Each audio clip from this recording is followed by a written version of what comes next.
Écoutez, la parole est à Monsieur François de Mazières pour le groupe UMP. Vous avez la parole pour 10 minutes, monsieur le député.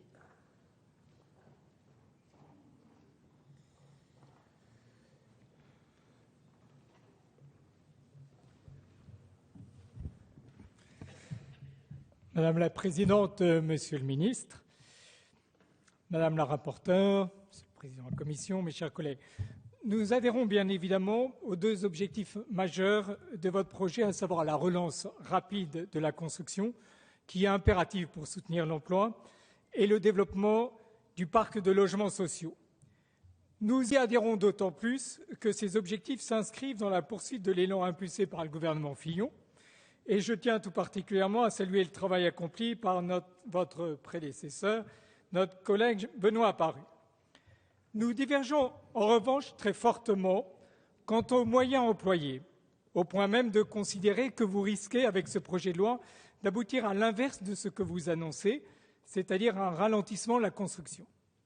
5 raisons expliquent cette divergence assez fondamentale entre nous. La première est l'absence de prise en compte par votre projet de la diversité des situations locales et un manque de considération assez étonnant pour le travail des maires. Toutes les modifications que vous apportez à la loi SRU semblent en effet inspirées par l'idée qu'il faut encadrer et punir les maires au lieu de les accompagner dans leur effort. En relevant de 20 à 25% le seuil minimum de logements sociaux et en l'assortissant d'un quintuplement des montants des sanctions, votre projet de loi impose à de nombreuses communes des charges véritablement insupportables et qui va totalement à l'encontre du principe de libre administration des collectivités territoriales. Vous le reconnaissez d'ailleurs, puisque vous augmentez le plafond des pénalités à 10% des dépenses de fonctionnement d'une commune dans certains cas. Quand on sait les très faibles marges de manœuvre actuelles des communes, à qui les conséquences de la crise imposent des nouvelles charges, un tel niveau d'obligation est tout simplement parfois irréaliste. Dans la discussion qui s'ouvre, nous vous demandons à travers nos amendements d'écouter la voix des maires. Ce sont des élus responsables. Et de partout, nous entendons des collègues, de toutes tendances d'ailleurs, qui ont fait leurs calculs et qui sont affolés par l'annonce de ces mesures. Vos nouvelles modalités de rattrapage, qui s'appliquent sur le stock des logements existants et non sur les flux de logements nouveaux, créent en effet des effets de seuil extrêmement violent pour certaines communes. Alors que la loi actuelle repose sur un principe de convergence progressive, votre projet de loi instaure des dates butoirs, on en a parlé. Rattrapage du retard porté au minimum à 25% pour la période 2014-2016, 33% pour la période 2017-2019, etc. Cette chronologie n'intègre absolument pas les échéances électorales et les possibles changements de gouvernance au sein des exécutifs locaux. Comment ainsi pouvez-vous prévoir que le nouveau dispositif de sanction s'appliquerait dès le 1er janvier 2014, alors que celui-ci repose sur l'évaluation de l'effort des communes sur une période de 3 ans qui s'achèvera pour la 4e période triennale, celle en cours, à la fin 2013 ? La cohérence de votre raisonnement nécessiterait au minimum de reporter le calcul de ces nouvelles sanctions à la fin de la prochaine période triennale, c'est-à-dire au 1er janvier 2017. Certes, vous prévoyez la possibilité d'une évaluation sur la seule année 2013, mais cette proposition est parfaitement incongrue quand on sait la longueur des délais pour lancer un projet de construction. Alors pourquoi à ce point durcir les conditions actuelles, si c'est pour ne pas pouvoir les faire appliquer? Je crains que vous ayez voulu faire des effets d'annonce. Deuxième observation, dans de nombreuses villes, vos mesures risquent d'aller exactement à l'encontre de tous les efforts faits par les municipalités qui mènent une politique volontariste de mixité sociale dans tous les quartiers. J'en sais quelque chose. En infligeant des sanctions financières très élevées à des villes qui souvent ne disposent pas d'un foncier, le gouvernement ne laisse aucune autre solution aux maires que soit de densifier des quartiers sociaux existants, soit effectivement de construire un pourcentage très élevé de logements sociaux sur les rares parcelles qui pourraient être libérées. Or, nous savons tous les effets négatifs de trop forte concentration de logements sociaux.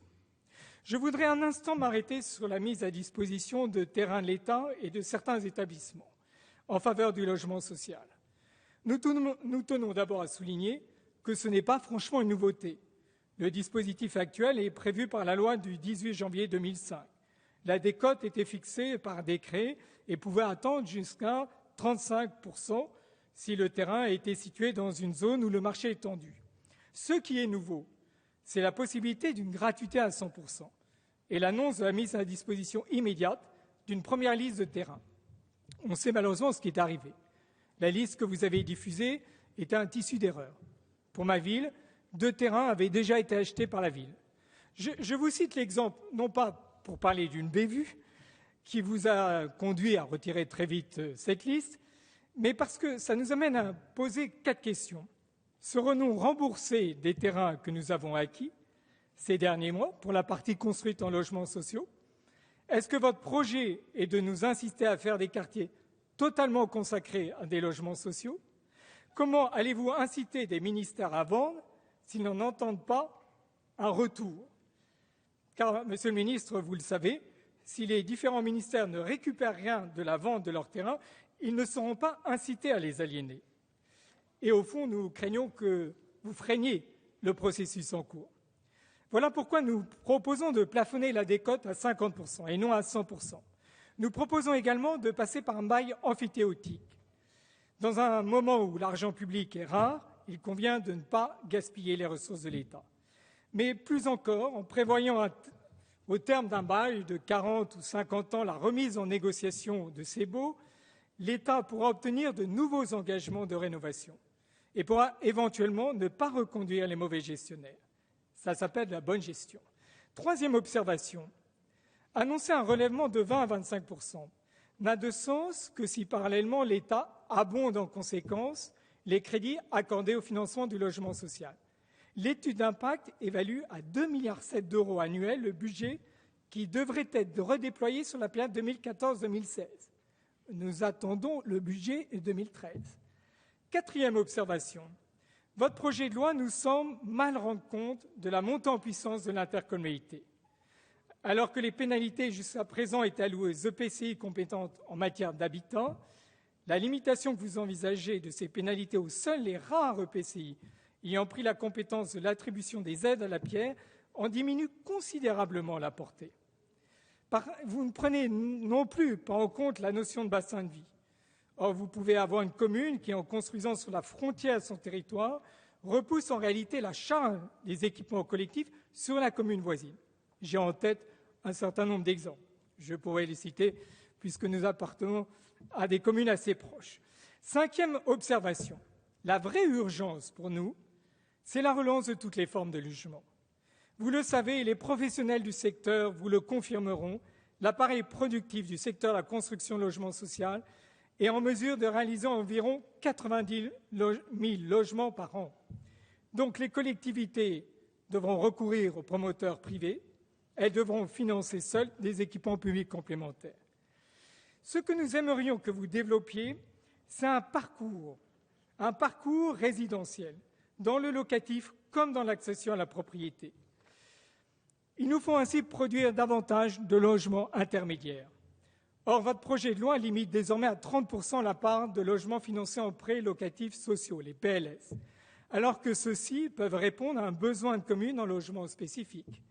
Mieux encore, là où le foncier est cher, c'est en s'appuyant sur le financement par des PLS que l'on peut financer des PLU et des PLAI.